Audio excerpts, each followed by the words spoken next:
Salam, xoş gördük. Bir-esdə idarə olunan formalarda proqramlaşdırma ilə bağlı videolarımızı davam etdiririk. Bu videoda biz platformanın tablitsa значений, yəni Azərbaycan dilində onu belə bu şəkildə tərcümə edə bilərik. Dəyərlər cədvəli. Yəni bir növ cədvəl. Sadəcə olaraq bir-esdə bu tablitsa значений adlanır. Bu səbəbdən də biz də onu elə dəyərlər cədvəli kimi belə götürək. Yəni adi bir cədvəl. Bu obyekti öyrənəcəyik. Tablitsa значений. Baxın, bu bizim tablitsa значений, yəni dəyərlər cədvəli məlumat bazasında saxlanılmayan bir obyekt olub, dinamik məlumatlar toplusunu yaratmaq üçün nəzərdə tutulmuşdur. Bizim bu dəyərlər cədvəli, yəni tablitsa значениямız bir-esdə sətirlərdən və sütunlardan ibarət. Ümumiyyətlə indi bu cədvəlin strukturunu isə tərtibatçı, yəni burada qeyd etdiyimiz kimi proqramçı müəyyənləşdirir. Əslində isə ümumiyyətlə bu obyektin özü, bu tablitsa значения məlumatların emalı üçün çoxsaylı faydalı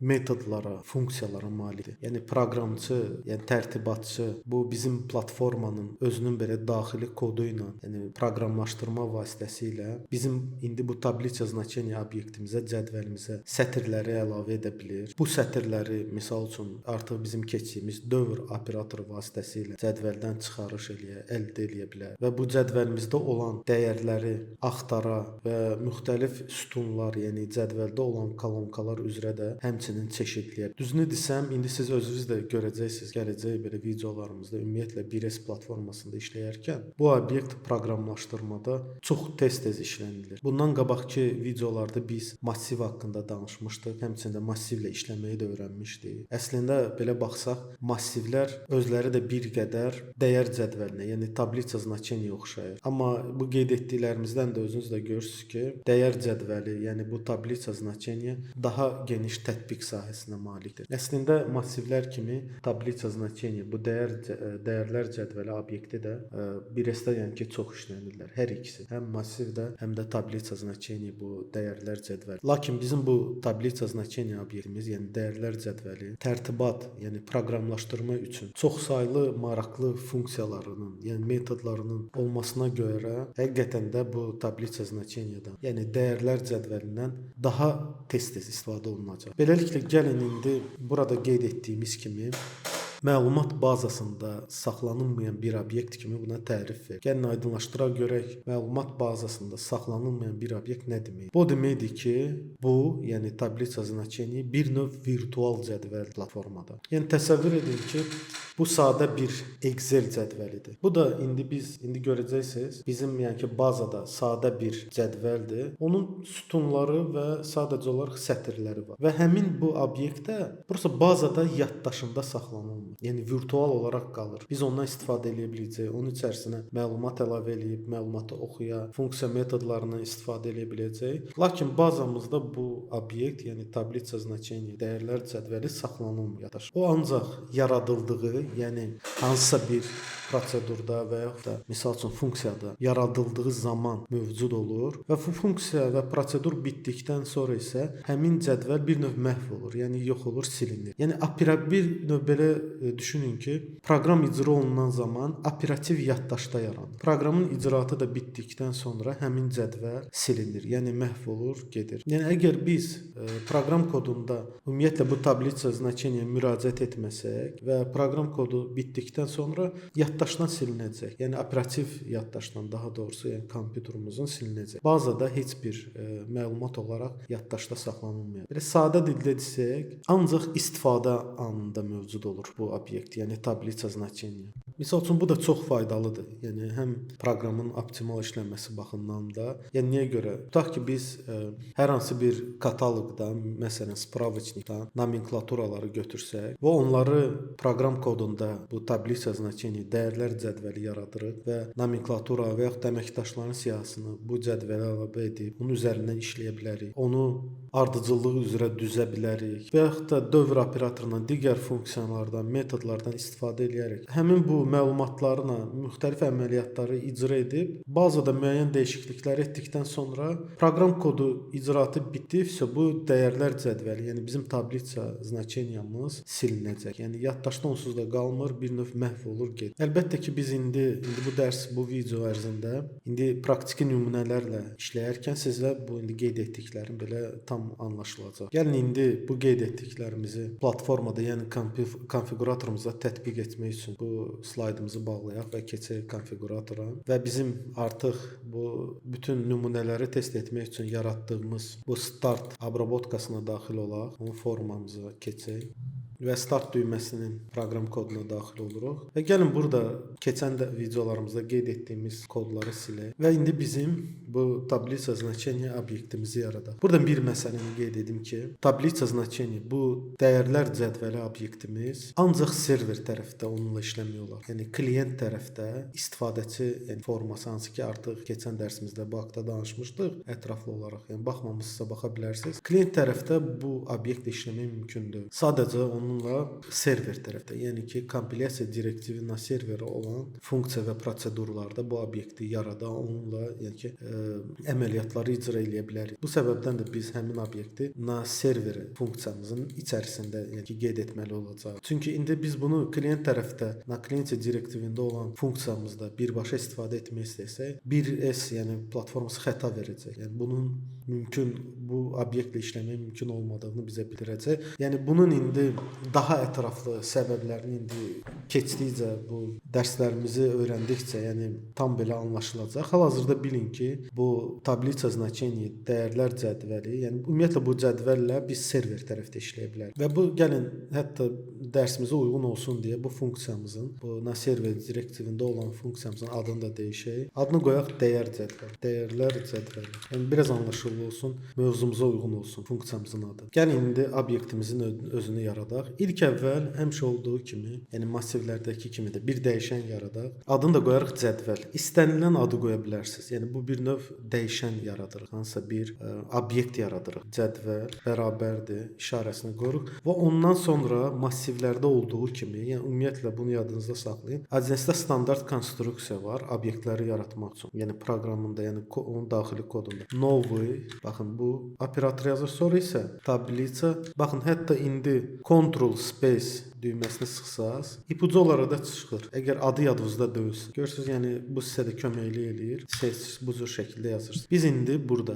bu cədvəl dəyişənimizə bu obyekti mənimsədik. Artıq cədvəl obyektimizi yaratmış olduq. İndi isə biz bu cədvəlimizə sütunlar əlavə edə bilərik. Excel-də olduğu kimi, məsəl üçün kolonkalar, sütunlar, yəni sətirləri biz məlumat kimi əlavə edəcəyik. İndi isə qaldı onun sahələrini, yəni sütunlarını təyin etmək. Və əlavə edəcəyimiz bu sütunlara da sonra onlara dəyərləri, yəni ki məlumatları da əlavə edə biləcəyik. Gəlin bu cədvəlimizi təyin etmək üçün bizim artıq əvvəlki dərslərdə yaratdığımız hər hansı bir kataloqlardan birini istifadə eləyək. Məsəl üçün nomenklatura keçən bundan qabaqki videoda istifadə etdik. Gəlin bu dəfə əməkdaşlar. Bizdəki əməkdaşların belə müəyyən məlumatları var. Və əməkdaşımızın adı, vəzifəsi, maaşı, akladı, işlədiyi şöbə. Yəni bu məlumatlar əsasında bir cədvəlimizin, yəni sütunlarını təyin edək. Baxın, indi cədvəlimizə sütun əlavə etmək üçün bu cədvəl obyektimizi götürürük. Yəni bir pillə aşağı düşək. Və nöqtəni qoyan kimi baxın, burada bu cədvəl obyektinin, yəni dəyərlər cədvəlinin, tablitsa значениyanın metodları və svojstvaları, xassələri var. Edə biləcəyi əməliyyatlar var. Bunlardan da biri misal üçün basalırıq xassələrindən kolonki, yəni sütunlar seçirik onu. Və bu kolonkinin özünün də bizdə nöqtəni qoyub добавить, baxın, əlavə et. Yəni görürsüz necə ki massivdə, necə həmçinin də bu obyektimizdə, kolleksiyamızda da oxşar metodlardır. Yəni kolonka əlavə et. Və burada ipucu olaraq da, gəlin biraz yaxınlaşdırım. İpucu olaraq da fikir versəz, bizdən kolonka üçün, yəni əlavə etdiyimiz sütun üçün ad, tipi, başlığı, bir də eni. Bu şəkildə bizə ipucu olaraq da göstərir ki, bu parametrlərlə sən kolonkanı bir növ yarada bilərsən. Bizə də burada sadəcə kolonkamız üçün ad kifayət eləyir. yəni ki, imya. Bizdə də əməkdaşların naimiovaniyasını, yəni adı qeyd edirik ki, adı. Belə bir kolonka əlavə edirik. Sütun, yəni daha doğrusu. Və sonunda da nöqtəli vergülü qoymağı unutmuruq. Və digər indi bizə lazım olacaq məlumat hansıdır? Bu da məsələn vəzifəsi. Yəni düşürük aşağı. Cədvəlimizə nöqtə, yenə də eyni qaydada kolonki, nöqtə və dabavit. Bu olaraq da görürsünüz hamısı qarşımıza çıxır bu şəkildə. Və vəzifə, vəzifəsi. Fərq etmir, nə istəsəz ad qoyuruq. Sadəcə sütunlarımızı yaradırıq. Sonra cədvəl, nöqtə, yenə də kolonkini tapırıq. Nöqtə. Görürsünüz kodu heç yazmırıq. Dabavit, aklad. Sonra yenə də cədvəl, nöqtə. Yenə də bir dənə K hərfini yazırıq, O-nu yazırıq, L-ni yazırıq. Görürsünüz hamısı çıxır qarşımıza. Dabavit, eyni qaydada dabavit. Yenə də dırnaq açırıq burada. Şöbə. Çox bu şəkildə biz əməkdaşlarımız bu kataloqumuzun məlumatları əsasında cədvəlimizin sütunlarını yaratdıq. Görürsünüz heç bir çətin bir şey yox. Birinci növbədə, yəni Excel-də olduğu kimi cədvələ sütunlar əlavə etdik. İndi hal-hazırda bizim təbii ki, bu yaratdığımız cədvələ sütunları təyin etdiyimizə baxmayaraq, hal-hazırda onun üçün boşdur. İndi biz bu cədvəlimizə, bu sütunları ilə olan cədvəlimizə sətirləri əlavə edə bilərik. Baxın, indi bu nə şəkildə olunur. İlk əvvəl əlavə edəcəyimiz sətir üçün dəyişən yaradaq. Adını da qoyarıq cədvəlin sətri. Belə aydın olsun deyə. Yəni deməyim odur ki, bu dəyişənlər istəyirsə ingilis dilində, istəyirsə rus dilində, istəyirsə Azərbaycanda fərq etmir. Nə şəkildə sizə belə rahat gəlir, sizə kodunuz aydın olacaq, o şəkildə də adlandıra bilərsiniz. İndi bu sətri dəyişənini yaratdıq və baxın. İndi bu bizim cədvəlimizə hansı ki yaratmışıq. Cədvəl yazırıq burada. Görürsüz, Ctrl space-i də bassaz, baxın Ctrl space. İpucu olaraq da sizin qarşınıza bu siyahı çıxır. Buradan seçirik cədvəli, yəni bu həmin obyektimizin özünü və nöqtəni vururuq. Üzr istəyirəm. Nöqtəyə. Baxın, burada yenə də dabavit. Artıq bu bizim cədvəlimizə əlavə dabavit olunmuş, yəni əlavə olunmuş. Baxın, bu dabavit metodu vasitəsilə əlavə edilmiş ilk sətrimiz. İndi sətrin içindəki bu sütunlara məlumatları da əlavə edə bilərik rahat şəkildə. Seçirik, bu götürürük cədvəl sətri. Baxın indi nöqtə. Burada indi konkret olaraq bizim bu sütunlarımızın adlarını yazır. Gəlin kopyalayaq. Kopyalayırıq. Adı bərabərdir. Məsələn, gəlin əməkdaşımızın adını. Tutaq ki, Samir və nöqtəli vergülü də qoymağı unutmuruq. İndi gəlin bütün bu, onun vəzifəsi, akladı, işlədiyi şöbəni hamısını qeyd etmək üçün belə əlavə eləyək vəzifəsi. Tutaq ki, yəni üzr istəyirəm, adını yox, vəzifəsi. Proqramçı. Sonra akladı maaşı. Tutaq ki, 500 azayın. 500 manat. Fərq etmir indi ixtiyarı. Nə istəsəz yaza bilərsiniz. Gəlin belə biraz çox yazaq. 5000 manat. Sonra işlədiyi şöbə üçün şöbə. Sonra qoyaq adını tətbiq şöbəsi. Belə bir şöbəmiz var, yəni idarədə misal üçün. Onun adını seçirik. Baxın, bu şəkildə biz ilk sətrimizi əlavə etdik. Həmçində burada bir məsələni qeyd edim ki, bu cədvəlimizi adətən rahat doldurmaq üçün biz dövr operatorundan, hansı ki artıq bundan qabaqki dərsimizdə yəni keçmişdik, sikldan, dövrdən istifadə edərək rahat şəkildə doldura bilərik. Sadəcə olaraq indi biz cədvəli, yəni bir ilk dəfə də tanış oluruq deyə bu videoda. Bu səbəbdən gəlin bunlar əyani şəkildə, yəni ki dövr operatorundan istifadə etməyərək birbaşa olaraq belə kod şəklində əlavə edirik. Sətir və sətir. Konkret elə bir ki bilirik ki 3 dənə sətir. Əslində bu cür əlavə etmək düzgündür. İkinci sətrimizi əlavə et. Baxın. Bunu da adını da hətta qoyaq. Cədvəl sətri 2. Bu şəkildə adını da qoyaq. Fərqli olsun. Adı Samir, Elvin. Məsələn bu proqramçı, tətbiqçi qoyaq. Tətbiqçi. Buna da misal üçün 3000 manat və işlədiyi şöbədə tətbiq. Gəlin biraz da əlavə edək. Cədvəlimiz biraz da böyük olsun siyasi. Görsün yəni ki cədvələ bir-bir sətirləri əlavə edib həmin bu sütunları da doldurur. Bunu da qoyaq.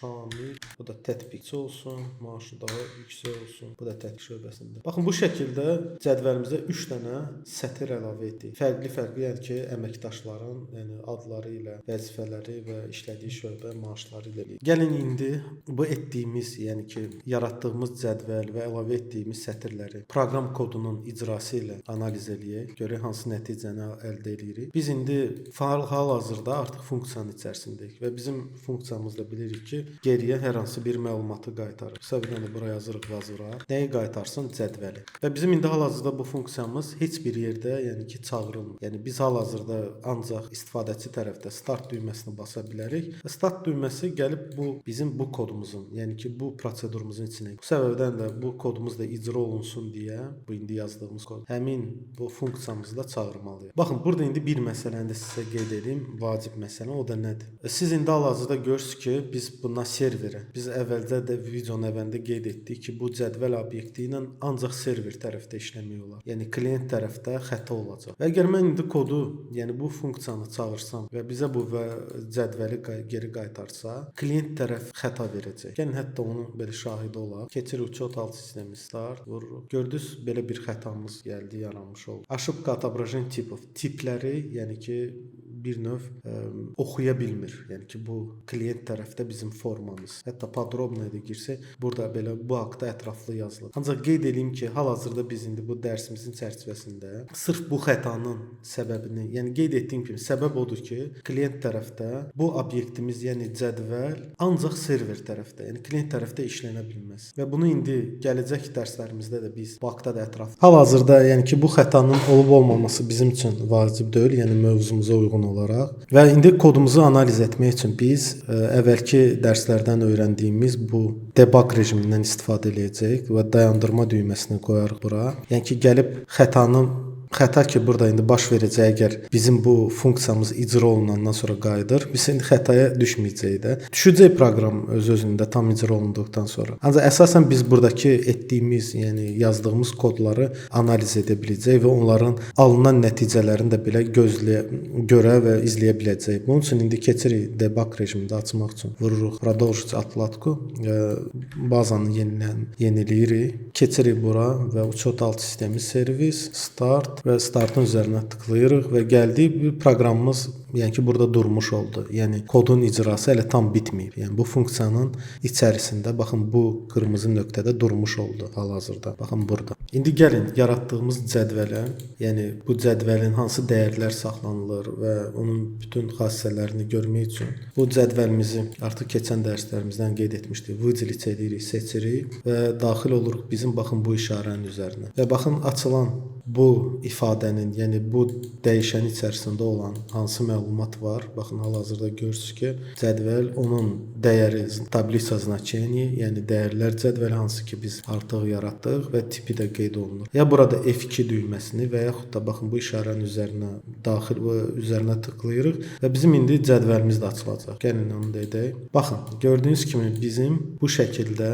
baxın bu bizim həmin o cədvəlimiz, hansı ki onu hazırladıq. 3 dənə sətir əlavə etdik. Bu sütunlarımızın adları, baxın bunlar onun adları, adı, vəzifəsi, maaşı, şöbəsi hamısı bu şəkildə qeyd olunur. Yəni bütün sətirlər və sütunları belə cədvəli görə bilirik. Hətta gəlin cədvəlimizi, baxın burada bir işarəmiz var. Vывести список, onun üzərinə vururuq. Ya bizə indi buradan seçə bilərik. Hal-hazırda bu cədvəlimizi, yəni çıxarış eləyirik. Tabliçin dokument və yaxud da mətn formasına gəlin cədvəl şəklində də çıxardaq. Burada bizə indeks lazımdır. OK vuraq. Gəlin indi bağlayaq bunları. Və gördüyünüz kimi bizim bütün bu cədvəlimizi Excel-də olan o hücrələrdə olduğu kimi, baxın adı, vəzifəsi, maaşı, şöbəsi. Bütün cədvəlimizin də bu içərisində olan siyahılar, sətirlərin 4 dənə sətir göstərir. Biri bu başlıqlar və 3 dənə də sətir bu məlumatlar. Əməkdaşların adları, vəzifəsi, maaşı, bir də yaxın bu işlədikləri şöbələr. Yəni indi bunu hətta bağlayaq. Artıq özünüz də görürsünüz ki, bu adi Excel-dəki cədvəl kimi biz çıxarış edə bildik. Bunu bağlayırıq. Gəlin indi kodumuzu davam etdirək. Bu cədvəllər haqqında danışım. Digər məlumatları da yəni öyrənək. Keçirik. Vuraq ya Ctrl F5, yəni F5 düyməsi və yaxud da bizdə atlatkanı yəni tamamlayırıq. Görürsünüz yenə də həmin xətanı almış olduq. Əslində qeyd etdiyim kimi hal-hazırda biz bu dəqiqə vacib deyil bunu tam belə anlamaq kimi. Səbəb odur ki, klient tərəfdə klientin yəni icrasına uyğun olmayan tipi açmış olduq. Yəni cədvəl tipi klient, baxın bu na klienti kompilyasiya direktivində klient tərəfdə işləyən zaman, kod icrası zamanı o formada yəni uyğunsuz tipdir. Hətta biz bundan qabaqki dərsimizdə massivləri keçmişdik. Orada bu xətanı sizə göstərmədim. Niyə görə? Çünki orada ancaq biz sətir adı göndərirdik deyə. Bu primitiv tipləri formanın lap na klientdə olsa, rahat şəkildə onları oxuyub, yəni əməliyyatları icra edə bilir. Ancaq qeyd etdiyim kimi bu cədvəl tipi na klient, yəni klient tərəfdə icra olunan kodda o tip tanınmır, uyğun uyğunsuz tip olur və bu xəta da sırf o uyğunsuz tip xətasıdır. Yəni bu şəkildə bilin. İndi biz hal-hazırda bu cədvəlimizi məlumatla doldurduq. Düzdür, 3 dənə sətr əlavə etdik. Biz indi bu sətirləri necə oxuya bilərik cədvəlimizdən? Gəlin indi bir növ ona da baxaq. Baxın, massivdə olduğu kimi biz dövr operatorundan rahat şəkildə istifadə edə bilərik. Hansı dövr operatoru? Yəni kolleksiya. Baxın, biz cədvəlimizə dilə, hansı ki bunu artıq keçmişik, dilə doldu. Bir dənə də sətir adında dəyişən yaradırıq. İstənilən ad qoya bilərsiniz bu dəyişənə. Is cədvəlimizin baxın, cədvəlin adını götürürük. Cikl. Yəni dövr etsin.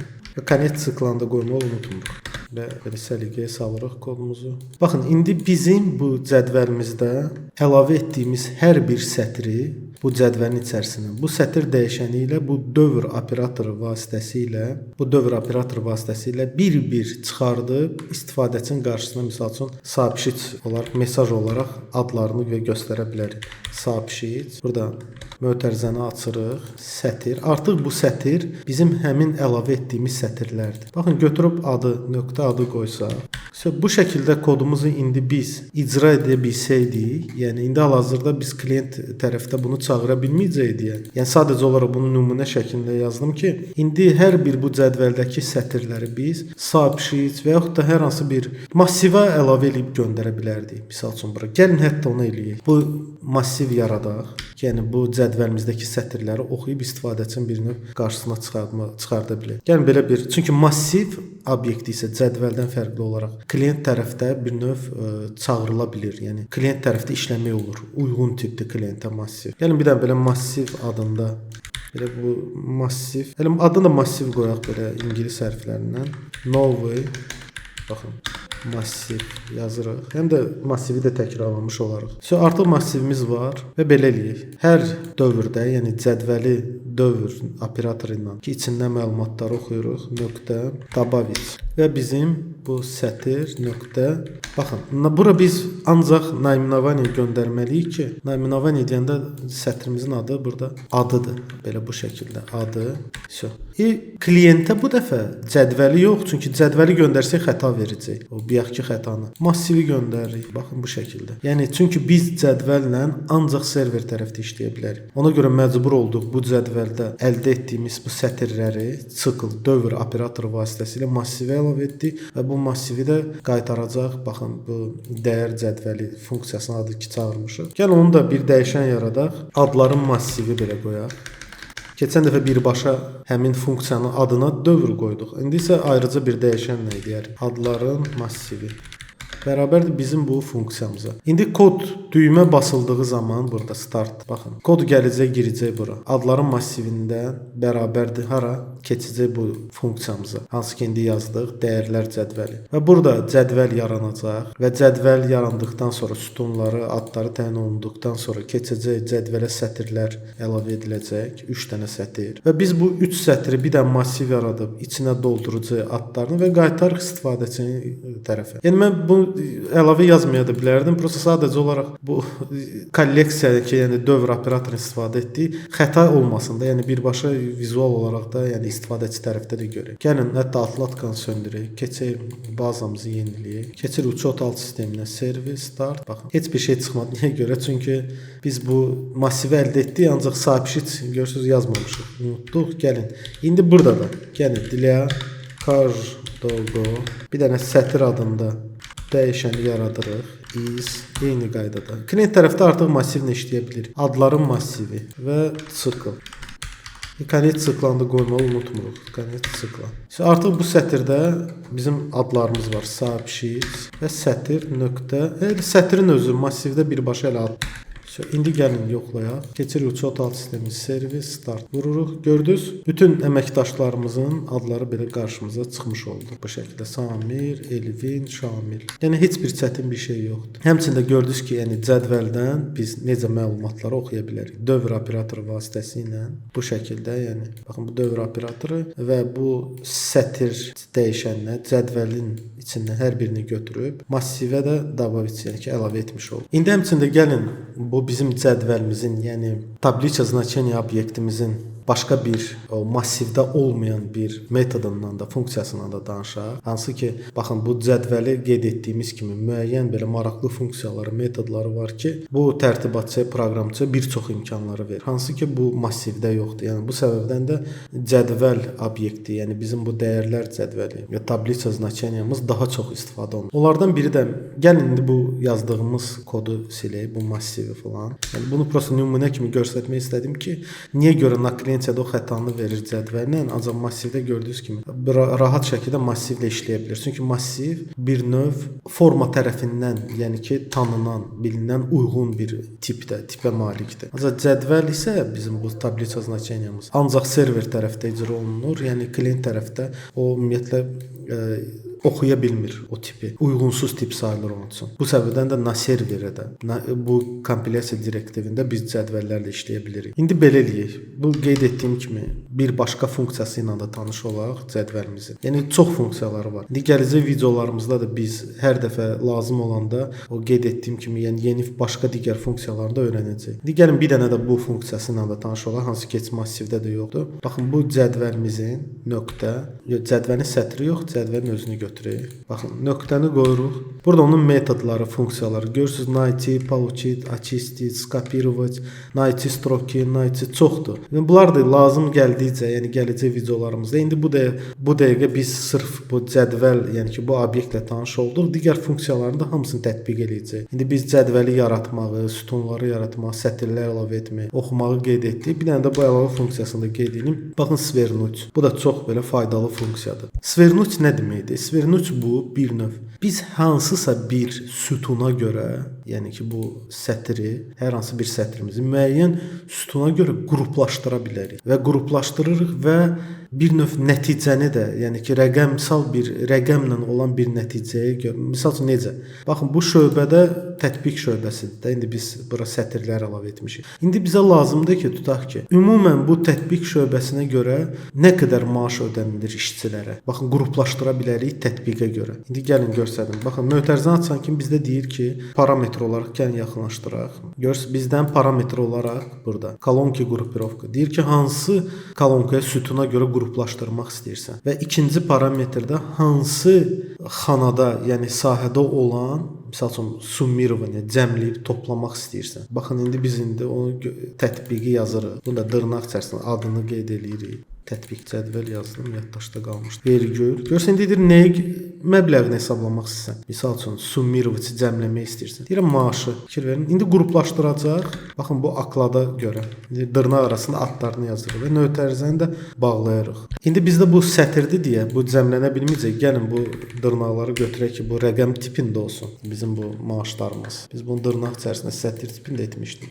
İndi gəlin bu atlatka rejimində həmin bu nəticəmizə baxaq. İndi keç burada gəlin atlatkanı qoyaq, qırmızı nöqtəmizi, yəni dayandırma nöqtəsini və keçib bazamızı yeniləyək istifadəçi tərəfində. Keçir uçot alt sistemi, servis, start. Düyməmizə basırıq. Kolonkanın adını səhv qoymuşuq. Yəni üzrsən, qaydaq görək burada xətamız nədir? Hə, mən geniş xəta etmişəm. Fikir verin burada. Burada tətbiqin dəyərinin adını qoymuşam. Üzrsən. Bəlkə kimsə gördüsə bunu. Yəni halal. Gəlin bazamızı indi yeniləyək. Ona görə dedi ki, belə adda səndə sütun yoxdur. Xətamız o idi. Start, vuruq düyməmizi. Baxın. İndi keçək atlatqa. Çünki istifadəçiyə göndərəmirəm. Çünki cədvəl xəta verəcək. Bir alan massivi göndərdik. Ona görə o biyaxikində xəta vermədi. Cədvəlin içərisinə yenidən daxil oluruq içərisinə. Cədvəlimizi açırıq bu düyməni sıxmaqla. Baxın, görürsüz, indi hal-hazırda bizim aklad və şöbə. Tətbiq şöbəsi üzrə 16.000 gördünüz. Gəldi qaydaq, həm də yoxlamaq üçün. 8.000, 3.000, 5.000, 16.000 ümumi məbləğ tətbiq şöbəsinə görə. Biz bir növ şöbəyə görə qruplaşma etdik. Gəlin qaydaq. Burada bir nüansı da sizə indi qeyd eləyəcəm. Baxın, o da nədən ibarətdir? Fikir verirsinizsə, bizim əslində bu cədvəlimizdə sütunların sayı çox idi. Vəzifə var idi, ad var idi, hamısı silindi. Yəni niyə görə silindi? Çünki məcbur idi ki, ona görə biz burada svernuchda Baxın, biz burada Svernuç, yəni qruplaşdırdıq nəyə görə? Şöbəyə görə. Və buna görə də siz gələcəkdə bu Svernuç metodunu istifadə edərkən diqqətli olun. Çünki biz bunu etməklə digər bütün, misal üçün, aklad heç buna görə cəmlədik, vəzifədir, adıdır, bütün digər sütunları bir növ silmiş olduq. Yəni bunu diqqətli edin, ancaq faydası da nə oldu bizə? Biz şöbə üzrə ümumən nə qədər maaş verir əməkdaşlara, onu bir növ əldə etmiş olduq. Yəni gəlin yenidən açaq. Gördünüz, bizim tətbiq şöbəmizə görə 16 min. Hətta gəlin belə bir test eləyək. Bura başqa bir şöbə də əlavə eləyək. Misal üçün Samir bizdə proqramçı şöbəsidir. Gəlin bunu proqramçı şöbəsi qoyaq. Tətbiq şöbəsindən fərqli olsun. Proqram şöbəsi. Belə adını qoyaq, maraqlı olsun. İndi fikir verin. Gəlin indi kodumuzu yeniləyək. Görürsüz, xəta verdiyinə görə cədvəli klient tərəfdə aça bilmədi. Ona görə atlatkada məcburi baxırıq. Yəni cədvəllə işləməyə. Keçirik servis, start və start. Fikir verin. Bizdə indi 2 dənə şöbə var. Tətbiq şöbəsi, bir də proqram şöbəsi. Baxın, bu proqram şöbəsi. Samir orada işləyir. İndi baxaq cədvəlimizdə vəziyyət necədir? Keçirik. Fikir verin. Görürsüz, bizdə artıq 2 dənə şöbə. Biri proqram şöbəsi, bir də tətbiq şöbəsi. 5000 manat tətbiq şöbəsi üzrə, 11000 manat da maaş tətbiq şöbəsi üzrə verilir. Proqram şöbəsi üzrə də 5000 manat. Yəni gördünüz necə qəşəng funksiyalar. Hansı ki, massivlə siz bunu eləyə bilməzdiniz. O kolleksiya ilə, o siyahı ilə. Ancaq cədvəl, yəni bu tablitsa значение bizə belə bir qruplaşdırma imkanını verir. Yəni bizdə 2 dənə, hansı ki, baxın burada 2 dənə şöbəmiz var və əməkdaşlarımızın ikisi Elvin və Şamil bu tətbiq şöbəsində işləyirlər. Bu Samir isə proqram şöbəsində işləyir və Samir üzrə də, yəni bu proqram şöbəsi üzrə də və tətbiq şöbəsi üzrə də biz bir növ baxın bu şəkildə, gəlin açaq cədvəlimizi. Belə akladlarını, yəni maaşları hesablamış olduq ki, tətbiq şöbəsinə 11000, proqram şöbəsinə isə 10000 maaş ayrılır. Yəni gördüyünüz kimi, yəni cədvəl bu dəyərlər cədvəli, tablitsa значениyanın belə geniş funksiya imkanları var. Ancaq massivdə bu yox idi, etməyə də olmurdu. Hətta massivdə ancaq biz birbaşa indeksə görə təyin edə bilirsə, akladda sütunlar da var. Sahələrin adlarını da qoymaq olur. Aklad 5000. Ancaq massivdə isə birbaşa indekslə qeyd olunur. Yəni bu şəkildə olan siyahıları, yəni ki, istifadə etmək üçün ən optimal, ən düzgün variant tablitsa значение, baxın bu cədvəl, dəyərlər cədvəli olan tipində o obyektlə istifadə etmək lazımdır.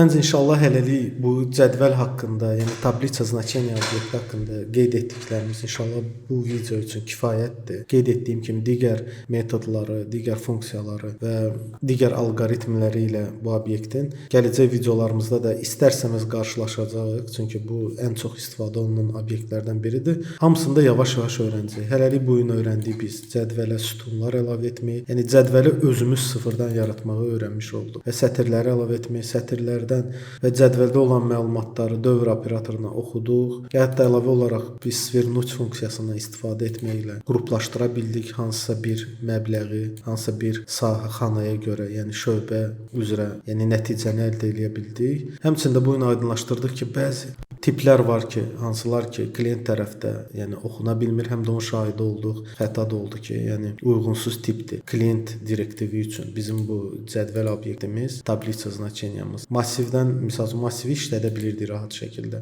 Və bundan sonra da indiki gələcək videomuzda da biz yeni mərhələyə keçəcəyik. Bu idarə formalarında, yəni platformada daha dərindən öyrənəcəyik. Bunun üçün onu da saxlayaq gələn videomuza.